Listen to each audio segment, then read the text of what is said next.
Good morning students. कल हमने पढ़ा था कि लौह पुरुष के नाम से किसे याद किया जाता है? सरदार वल्लभ भाई पटेल को। इन्होंने 10वीं की कक्षा 1897 में नदियाड के गुजरात से परीक्षा उत्तीर्ण की। 10वीं तक आते आते वल्लभ ने अपने आने वाले जीवन के विषय में निर्णय ले लिया था, मतलब कि मैं आगे अपने जीवन में क्या बनना चाहता हूँ।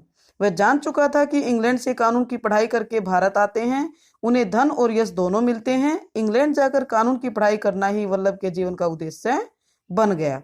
उसने रात दिन कठोर परिश्रम शुरू कर दिया और वल्लभ भाई ने मुख्तारी की परीक्षा उत्तीर्ण करके नदियाड न्यायालय में वकालत शुरू कर दी। कानून की बारीकियों को प्रभावशाली ढंग से प्रस्तुत करने के कारण उनकी गिनती प्रसिद्ध वकीलों में होने लगी। वह इंग्लैंड जाने के लिए पैसे जोड़ते रहे। वह दिन आया जब उन्होंने इंग्लैंड जाने की सारी कार्रवाई पूरी कर ली।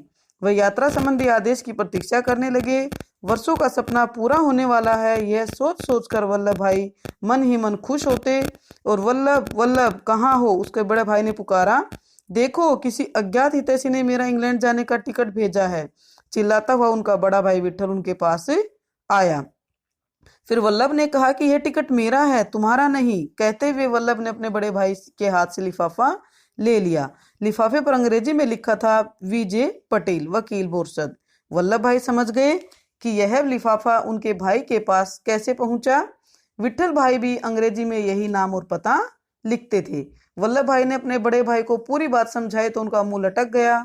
कुछ देर बाद विठल भाई ने कहा, मैं बड़ा हूँ, मुझे पहले जाने दो, मेरे आने के बाद तुम चले जाना। वल्लभ भाई कुछ देर सोचते रहे और फिर कहा, यह टिकट आप ले लीजिए, आपके ही नाम है।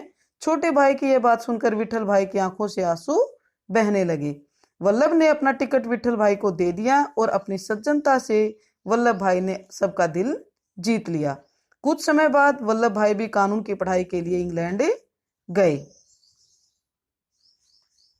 कल हमने जो पढ़ा था उसमें से मैं आपसे प्रश्न पूछूंगी, आप ध्यानपूर्वक इसकी दोहराई करते रहें। धन्यवाद।